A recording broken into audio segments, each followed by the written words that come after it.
Hello friends, welcome back my YouTube channel time of study. Friends, आज की video में हम लोग क्लास 10th की एक्सरसाइज 3.5 को शुरू करने जा रहे हैं। 3.4 तक हम कर चुके हैं, जिसकी वीडियो के लिंक मैं डिस्क्रिप्शन में दे दूंगा। इसी के साथ मैं अपनी चैप्टर फर्स्ट और चैप्टर 2 के वीडियो के प्लेलिस्ट का लिंक भी अपने डिस्क्रिप्शन में दे दूंगा। आप वहां जाकर उन वीडियोस को भी देख सकते हैं। इस एक्सरसाइज में हम लोग वज्र गुणन विधि यानी क्रॉस मल्टीप्लिकेशन मेथड के बारे में पढ़ेंगे और उससे अपने क्वेश्चंस को हल करेंगे। तो वीडियो को ज़्यादा लंबा नहीं करते हुए आज का अपना टॉपिक शुरू करते हैं। जैसा कि आप लोगों को बोर्ड पर दिखाई दे रहा है कि एक्सरसाइज 3.5 का जो हमारा पहला क्वेश्चन है वो क्या दिया हुआ है। निम्न रैखिक समीकरणों के युग्म में से किसका एक अद्वितीय हल है, किसका कोई हल नहीं है या किसके अपरिमित रूप से अनेक हल हैं।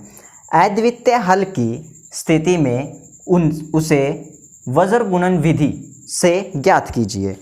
तो देखिए, वज्र गुणन विधि यानी हमारी क्रॉस मल्टीप्लिकेशन मेथड, इसको हम इंग्लिश में क्रॉस मल्टीप्लिकेशन मेथड कहते हैं। जैसे कि आप लोगों को बोर्ड पर दिखाई दे रहा है, हमारे पहले क्वेश्चन का जो पहला है वो क्या है, x minus 3y minus 3 equal to 0, 3x minus 9y बराबर माइनस 2 इजक्वल टू 0। तो जब हम इसका हल करेंगे तो सबसे पहले हम लोगों को क्या निकालना है कि जो हमारी रैखिक समीकरण के युग्म आ रहे हैं वो क्या आ रहे हैं, यानी इसका अद्वितीय हल आ रहा है या कोई हल नहीं है या अपरिमित रूप से अनेक हल है। तो उसके लिए सबसे पहले हम वही रूल निकालेंगे, a1 बटे में a2 बराबर क्या होगा, a1 हमारा क्या आ रहा है x यानी 1 और a2 हमारा कितना आ रहा है 3x, तो a2 इजक्वल टू 3। फिर हम निकालेंगे अपना b1 बटे b2, ठीक है। तो हमारा b1 हमारे पास क्या आ रहा है -3 और b2 हमारे पास क्या आ रहा है -9। तो देखिए, माइनस से माइनस कैंसिल हो जाएगा, 3 एकम 3, 3 तिया 9। तो हमारा b1 बटे b2 कितना आया 1/3 आया। यहाँ पर देखिए a1 बटे a2 भी कितना आ रहा है 1/3 और b1 बटे b2 भी कितना आ रहा है 1/3। देखिए, जब हम इन दोनों का कंपैरिजन करते हैं यानी इनकी तुलना करते हैं, यदि ये दोनों बराबर आ जाते हैं यानी हमारा a1 बटे a2 बराबर आ रहा है b1 बटे b2 के, तो हम लोग क्या निकालेंगे उसके बाद अपना c1 बटे c2, ठीक है। तो अभी हमारे पास c1 हमारा कितना आ रहा है, c1 हमारे पास कितना आ रहा है -3 और c2 हमारे पास कितना आ रहा है -2। ये माइनस से माइनस कैंसिल हो जाएगा, तो हमारे पास कितना आ जाएगा 3/2। जो हमारा c1 बटे c2 आ रहा है वो कितना आ रहा है 3/2 आ रहा है। लेकिन जब हमने इन तीनों की तुलना की तो ये दो तो बराबर आ रहा है, लेकिन ये यहाँ पर बराबर नहीं आ रहा है। तो यहाँ पर हम लाइन लिखते हैं, देखिए, क्योंकि यहाँ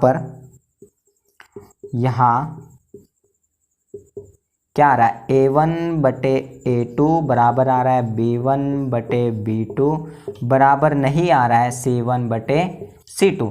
जैसा कि हमने क्या था, हमें रूल्स याद है कि जब भी ऐसी कंडीशन आ जाती है तो इस कंडीशंस में जो हमारे क्या होगा कि इसमें हमारे पास कोई भी हल नहीं आएंगे। हम यहाँ पर लाइन लिखेंगे, अतः यहाँ पर कोई हल नहीं है।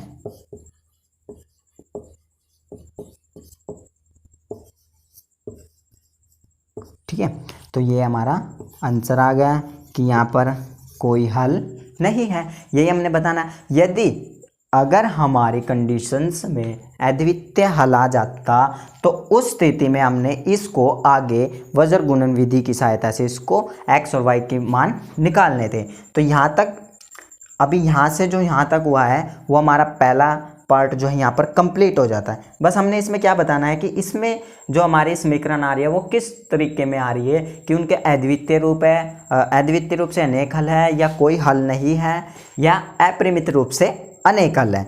तो यहाँ पर जो हमारी स्थिति आ रही है, इस स्थिति में जो हमारी समीकरण है वो क्या है कि यहाँ पर इनका कोई हल नहीं है। तो ये हमारा आंसर हो गया। तो चलिए अभी हम अपना नेक्स्ट पार्ट करते हैं।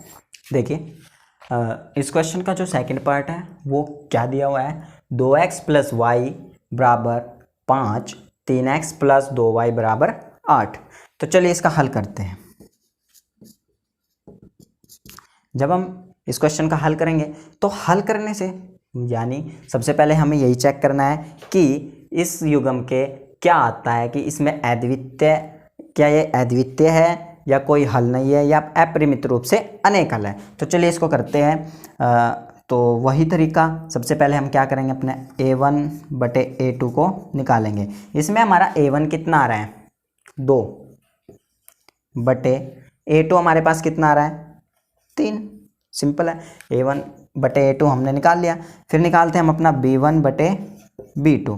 b1 क्या आ रहा है हमारा 1 और b2 आ रहा है हमारा 2।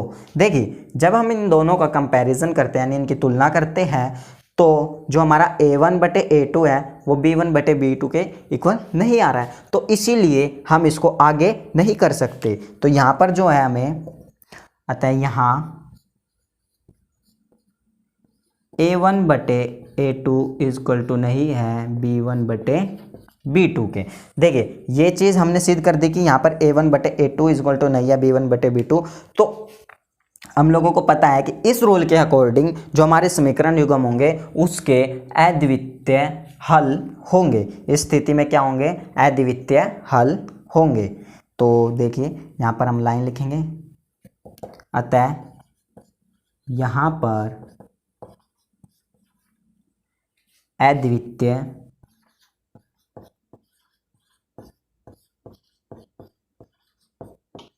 हल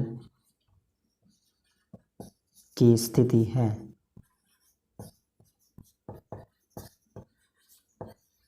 ठीक है, तो जैसा कि हमारे सवाल में क्या कहा गया हमारे कि जब हमारी जो समीकरण है अद्वितीय हल की स्थिति में आती है तो उस समीकरण को हमने अपनी वज्र गुणन विधि की सहायता से ज्ञात करना है। तो चलिए करते हैं वज्र गुणन विधि द्वारा।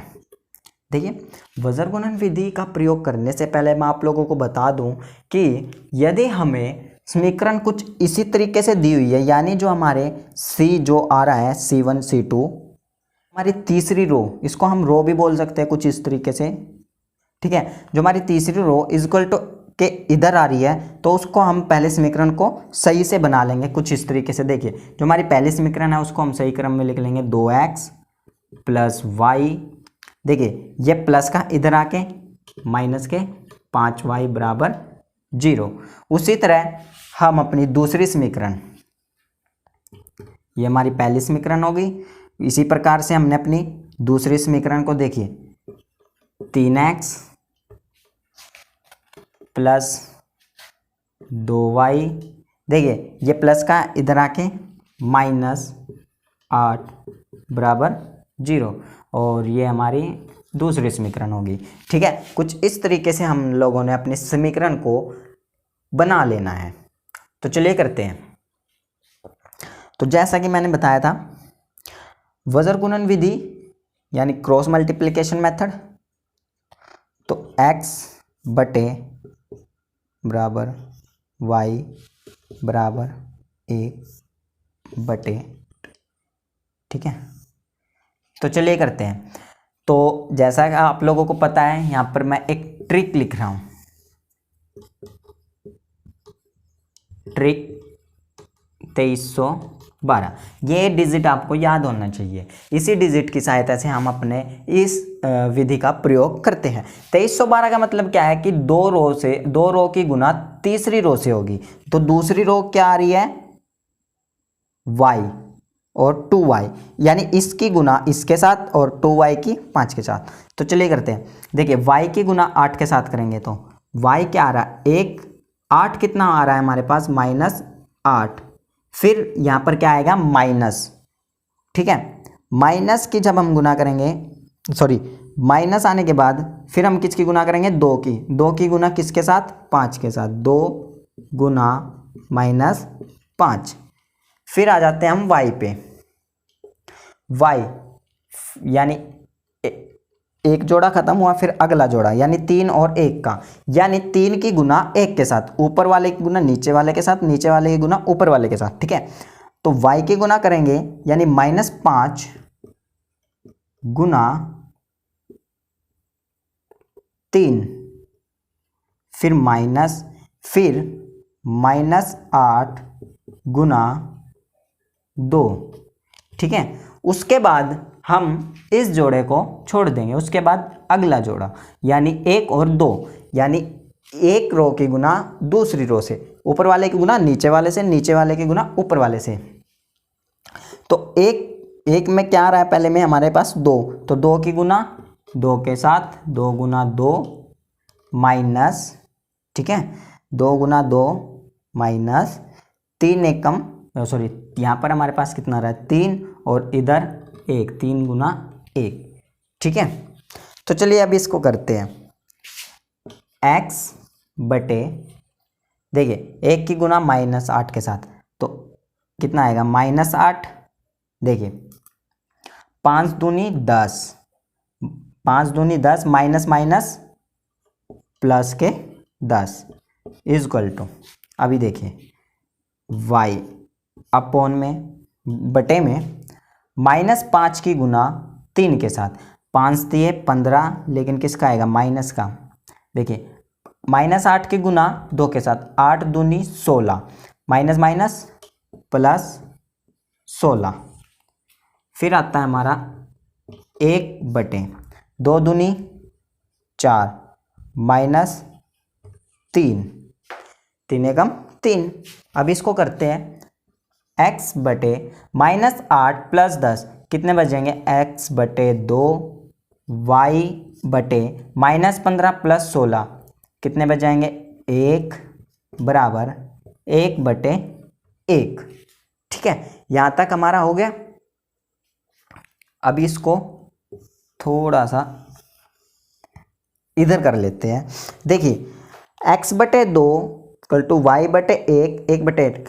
मैंने बताया था कि जब हमने x और y का मान निकालना होता तो सबसे पहले हम क्या करेंगे, x बटे 2 को 1 बटे 1 के रूप इक्वल रख लेंगे। देखिए करते हैं, x बटे 2 बराबर 1 बटे 1, इनकी हम क्या करेंगे r पर गुना करने पर, यहाँ पर हम लिख देंगे लाइन, r पर गुना करने पर x की इसके साथ, x इजक्वल टू 2 एकम 2, तो हमारे x का मान कितना आ गया 2। ठीक है, तो ये तो हमारे x का मान आ गया। उसके बाद हम क्या करेंगे, y का मान निकालेंगे, तो वही तरीका y बटे 1 बराबर 1 बटे 1, इसमें भी हम यही करेंगे, r पर गुना करने पर, r पर गुना करने पर, r पर गुना करने पर y Ekam y equal to 1 एकम 1, तो हमारे y का मान कितना आ गया 1, तो ये हमारे आंसर आ गया। हमारे x का मान कितना आ गया 2, और हमारे y का मान 1। तो जैसा कि आप लोगों को पता है कि हमने सबसे पहले इस क्वेश्चन में क्या किया, सबसे पहले हमने ये ज्ञात किया कि इस यहाँ पर जो हमारी समीकरण युग्म है वो किस रूप में आ रहे हैं, यानी उनके कितने हल आ रहे हैं, कैसे हल आ रहे हैं। इसमें क्या था कि हमें अगर अद्वितीय हल आते हैं तो ही हमें वज्र गुणन विधि द्वारा इसको हल करना है। तो यहाँ पर जब हमने इसका सिद्ध किया कि यहाँ पर तो अद्वितीय हल की स्थिति आ रही है, तो हमने वज्र गुणन विधि की सहायता से इसको हल कर दिया, जिसमें हमारे x का मान कितना आ रहा है 2 और हमारे y का मान 1। तो यहाँ पर जो है ये क्वेश्चन कंप्लीट हो जाता है। तो चलिए अभी हम इसका नेक्स्ट पार्ट करते हैं। देखिए इसका जो तीसरा पार्ट है वो क्या दिया हुआ है, 3x माइनस 5y बराबर 20, 6x माइनस 10y बराबर 40। तो चलिए इसको हल करते हैं।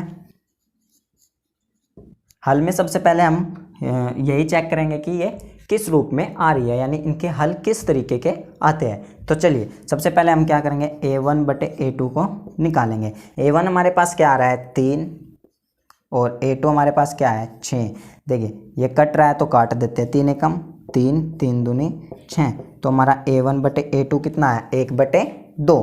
फिर हम क्या निकालेंगे अपना b1 बटे b2, b1/b2 हमारे पास क्या आ रहा है, b1 देखिए क्या आ रहा है -5/b2 हमारे पास क्या आ रहा है -10, माइनस से माइनस कट गया, 5 से कट रहा है, 5 एकम 5, 5 दूनी 10, तो कितना आ रहा है 1/2। देखिए जब हम a1/a2 की तुलना कर रहे हैं b1/b2 से, तो ये दोनों क्या आ रहे हैं, बराबर आ रहे हैं, तो इसीलिए हम अपना c1/c2 को भी निकालेंगे। तो c1/c2 हमारे पास क्या आ रहा है, c1 हमारे पास क्या आ रहा है 20 और c2 हमारे पास कितना आ रहा है 40, ये कट रहा है 20 से कम 20, 20 दूनी 40, तो ये आ रहा है हमारे पास 1/2। देखिए तो यहाँ पर जो है हमें क्या प्राप्त हो रहा है, यहाँ a1/a2 इज इक्वल टू आ रहा है b1/b2 के इज इक्वल टू आ रहा है c1/c2 के। तो हमारे पास यदि इस तरीके से हमारे समीकरण युग्मों की स्थिति आती है, तो इसका मतलब क्या है कि हम यहाँ पर जो है इनके अपरिमित रूप से अनेक हल हैं। तो यहाँ पर हम अपना आंसर लिख देंगे, यहाँ पर अपरिमित रूप से, यहाँ पर अपरिमित रूप से अनेक हल है। तो यहाँ पर जो हमारा आंसर आ गया है, क्योंकि यदि हमारी स्थिति अद्वितीय हल की होती तभी हम इस समीकरण को वज्र गुणन विधि की सहायता से हल करते, परंतु यहाँ पर हमारी स्थिति क्या आ रही है, अपरिमित रूप से अनेक हल की स्थिति आ रही है, इसलिए हम इसको यहीं पर ही विराम दे देंगे, यहीं पर ही हमारा आंसर कंप्लीट हो जाता है। तो चलिए अभी हम इस क्वेश्चन का जो लास्ट पार्ट है उसको और करते हैं। देखिए इस क्वेश्चन का जो लास्ट पार्ट है वो क्या दिया हुआ हमारे पास, x - 3y - 7 बराबर 0, 3x - 3y - 15 बराबर 0। तो जब हम इसका हल करेंगे तो हल में सबसे पहले हम इसकी स्थिति को ज्ञात करेंगे। तो सबसे पहले हम a1/a2 को निकालते हैं। a1/a2 इक्वल टू क्या दिया हुआ है, a1 हमारे पास क्या है 1/a2 हमारे पास क्या आ रहा है 3, तो हमारा a1/a2 कितना आया 1/3। उसके बाद हम अपना b1/b2 को निकालते हैं। b1 हमारे पास क्या आ रहा है -3/b2 हमारे पास कितना आ रहा है -3, तो माइनस से माइनस कट गया, 3 से 3 कट जाएगा, 3 एकम 3, 3 एकम 3, तो हमारे पास b1/b2 कितना आ रहा है 1/1। तो जब हम इनकी तुलना करते हैं a1/a2 की b1/b2 से, जब हम इनकी तुलना करते हैं तो ये दोनों क्या आ रहे हैं, बराबर नहीं आते हैं। तो इस स्थिति में तो यहाँ पर हम लिखेंगे, यहाँ a1/a2 इज इक्वल टू नहीं आ रहे हैं b1/b2 के, तो अतः यहाँ पर अद्वितीय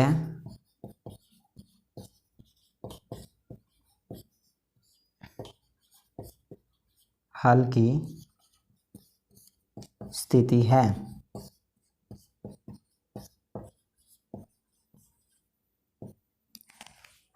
तो यहाँ पर हम लाइन लिखेंगे कि यहाँ पर अद्वितीय हल की स्थिति है। तो जैसा हमें क्वेश्चन में दिया हुआ है कि यदि हमारे पास हमारी स्थिति अद्वितीय हल की आती है तो हम इसको वज्र गुणन विधि से हल करेंगे। तो उसी के अकॉर्डिंग, उसी के अनुसार अभी हम अपने इन समीकरणों को अपने वज्र गुणन विधि की सहायता से हल करते हैं। तो चलिए इसको यहाँ पर करते हैं, वज्र गुणन विधि द्वारा। देखिए तो हमारी वज्र गुणन विधि के अनुसार क्या होता है कि देखिए यहाँ पर हमें समीकरण बिल्कुल वज्र गुणन विधि के अकॉर्डिंग दी हुई है, तो इसमें हमें कोई चेंजेस करने की, कोई बदलाव करने की ज़रूरत नहीं है। तो इसको करते हैं, x बटे बराबर y बटे बराबर 1/, ठीक है, कुछ इस तरीके से हो जाएगा। तो जैसे कि हमें रूल बताया गया है 2312 को याद रखना है, ट्रिक जो इसकी ट्रिक है 2312, यानी 2 की पहले में, यानी x के नीचे की किसके साथ, कौन सी रो की मल्टीप्लाई करनी है, 2 रो की 3 के साथ, 2 रो की 3 के साथ। तो चलिए करते हैं, ये देखिए -3, इसके साथ इसका निशान भी लेना होता है, हमें क्या लेना होता है, निशान भी। तो यहाँ पर हमारे पास 2 में क्या आ रहा है -3 मल्टीप्लाई -15, ये रो 3 के नीचे वाले से -15 से गुना करेंगे, फिर यहाँ पर माइनस आ जाएगा। अभी नीचे वाले से रो 2 के नीचे वाले से यानी B2 से रो 3 के यानी C1 की गुना करनी है। तो चलिए -3, देखिए ये माइनस तो ऑलरेडी आना ही था ये नीचे, लेकिन अलग से जो आ रहा है उसको हम ब्रैकेट के अंदर ले लेंगे। -3 गुना -7, तो ये भी कुछ इस तरीके से हो जाएगा। ठीक है, अभी हम लोगों ने y वाले पोर्शन को करना है, यानी इस जोड़े को छोड़ने के बाद अगले जोड़े पे चले जाना है, यानी 3 और 1 की गुना। देखिए 3 हमारे पास क्या आ रहा है, ऊपर से, ऊपर वाले की नीचे के साथ, नीचे वाले की ऊपर वाले के साथ। तो 3 वाले से 1 वाले की गुना करनी है, 3 से 1 की। तो हमारे पास ऊपर कितना आ रहा है, -7। तो देखिए -7 गुना, यहाँ पर नीचे कितना आ रहा है, 3, कितना आ रहा है 3, माइनस, अभी नीचे कितना आ रहा है हमारे पास 15, -15 गुना ऊपर कितना आ रहा है 1। ठीक है, अभी हमने इस वाले जोड़े को छोड़ देना है। अभी हम चलते हैं अपने नेक्स्ट पे, यानी 1 की गुना 2 के साथ, 1 वाले की 2 के साथ। 1 ऊपर कितना आ रहा है यहाँ पर 1 मल्टीप्लाई, नीचे कितना आ रहा है -3, ये यहाँ पर माइनस का निशान आ जाएगा। नीचे वाले की ऊपर वाले के साथ, नीचे कितना आ रहा है 3 मल्टीप्लाई, ऊपर कितना आ रहा है -3। ठीक है, चलिए अब इसकी मल्टीप्लाई करते हैं, गुना करते हैं। x बटे 3 की 15 के -3 की -15 के साथ, 15 3 45 और माइनस माइनस प्लस, तो ये प्लस के 45 आ जाएगा। ये देखिए माइनस के 3 है और माइनस के 7 है, तो माइनस माइनस प्लस, 7 तिया 21, लेकिन यहाँ पर जो निशान था वो तो माइनस का ही रहेगा, माइनस प्लस माइनस हो जाएगा। ठीक है, नेक्स्ट आगे करते हैं y की, y बटे -7 की 3 के साथ, तो 7 तिया 21 और निशान किसका रहेगा, माइनस का, -21। अभी 15 के गुना 1 के साथ करेंगे, लेकिन माइनस माइनस क्या हो जाएगा, प्लस, प्लस के 15 आ जाएगा हमारे पास। और अभी 1 बटे 1 की गुना -3 के साथ करेंगे, तो -3 है का -3, निशान माइनस, देखिए माइनस तो अलग से है, 3 की गुना कर रहे हैं -3 से, तो 3 तिया 9, और देखिए ये माइनस का 9 आएगा, तो माइनस माइनस क्या हो जाएंगे, प्लस के 9। ठीक है, अभी इसको आगे करते हैं।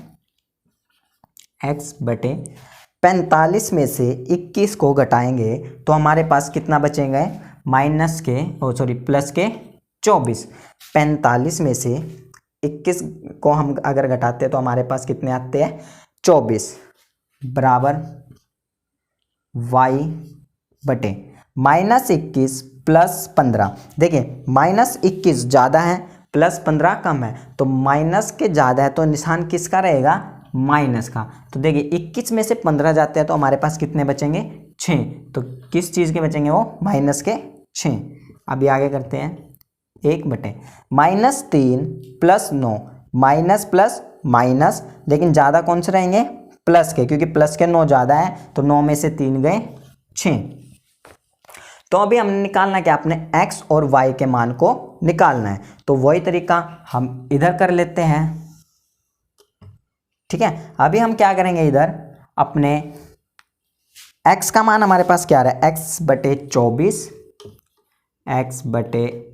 24 बराबर 1 वाले मान को हम इसके इक्वल रख देंगे, 1 बटे 26।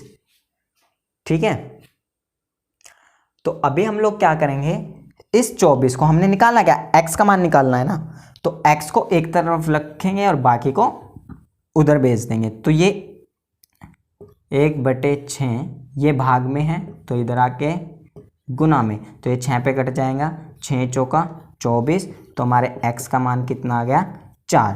तो हमारे x का मान तो हमारे पास आ गया, कितना आ गया, 4 आ गया।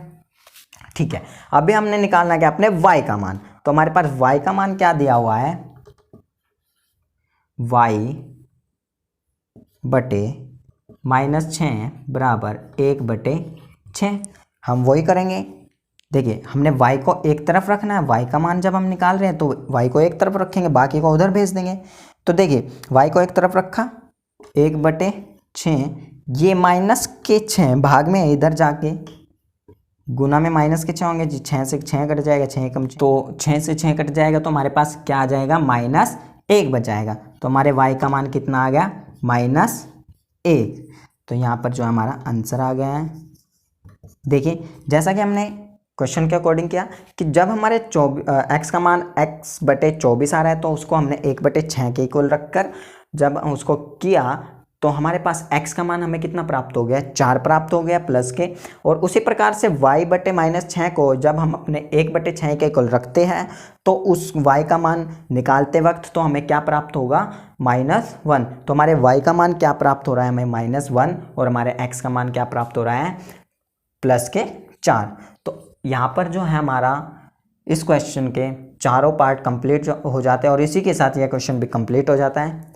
तो आज की वीडियो में इतना ही। इस एक्सरसाइज के हम बाकी के क्वेश्चन को अपनी नेक्स्ट वीडियो में करेंगे। यदि आप लोगों को यह वीडियो अच्छी लगी है तो वीडियो को लाइक करें, शेयर करें, कमेंट करें और मेरे चैनल को सब्सक्राइब जरूर कर लें ताकि मेरी नेक्स्ट वीडियो आपके पास जल्द से जल्द पहुंच जाए।